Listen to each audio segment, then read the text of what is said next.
Hello, I'm Lauren Green, and you're in the strategy room.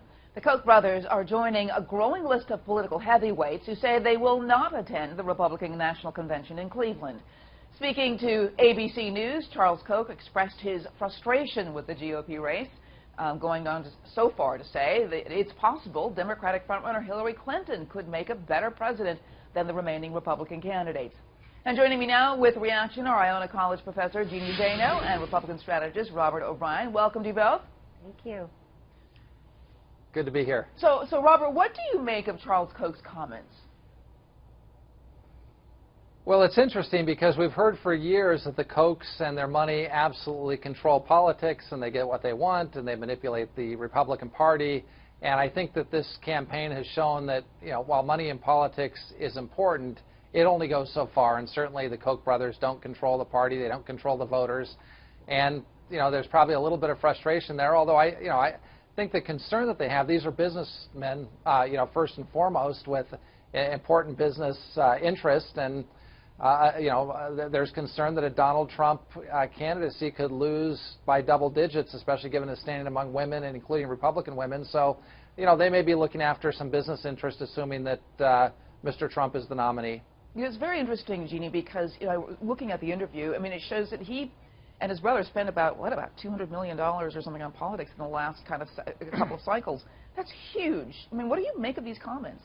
I think it is fascinating with all the talk post-Citizens United about the impact of money in politics and in campaigns. We've seen in this election cycle that may not be the case. We saw Jeb Bush, huge amounts of money raised, unable to make headway in the election. As you mentioned, the amount of money the Koch brothers have spent and have raised, not having the outcome that they would like to see in their own party. I think it speaks to the fact that some people who looked at Citizens United may have, misunderstood what the impact might be. That said, I would say that his statements also don't bode well for Hillary Clinton on the left side of the Democratic Party. We saw her react pretty forcefully on Twitter right after he made this statement. Right.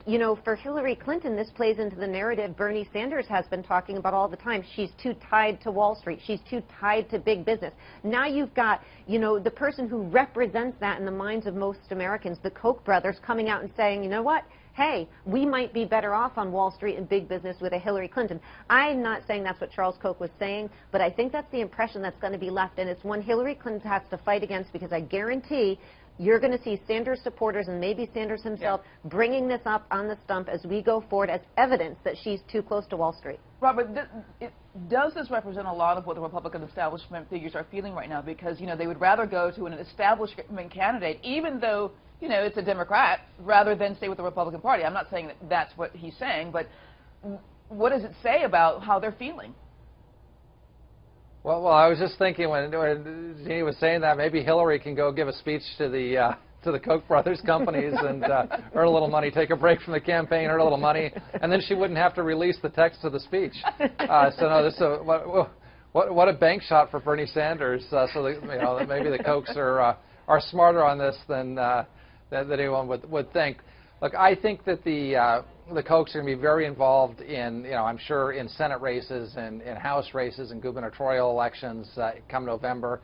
And I think if Ted Cruz or John Kasich is the nominee, you're going to have full buy-in from the Republican establishment. Mm-hmm. You'll have a vigorous campaign with donors and contributors like the Kochs and others. I think this is showing a little bit of concern about Donald Trump and some of the things he said, questioning our participation in NATO, our partnership with Japan and South Korea, that's made some Republicans uncomfortable. That doesn't mean Trump can't pivot and fix those things at the convention, but right now I think there's a little discomfort with many of the comments he's making, his bromance with Vladimir Putin.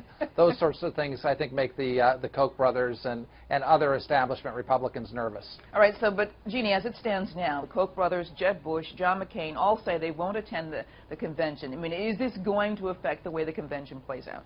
I think it is going to be a sign to establishment Republicans and to people who really care about the party and have been involved in it for many years that this is a changing party, that you have people who we normally think would be the heart and soul of the party now absent from the convention. So I do think it is a sign that of something we've seen and know, that the party itself is changing, and the party regulars have got to figure out how to bring together the base and the establishment. You cannot be a party and leave a huge base of your support behind. Right. And that's what many Republicans on the ground are signaling, and they've been signaling since the advent of the Tea Party in the mid-2000s, that they are uncomfortable with where the establishment is headed and the party is headed, and unfortunately the party has not been able to respond to them in a meaningful way. And Robert, you know, unity can be their greatest weapon, actually, at this point. So spell out the convention if some of these big establishment figures don't attend.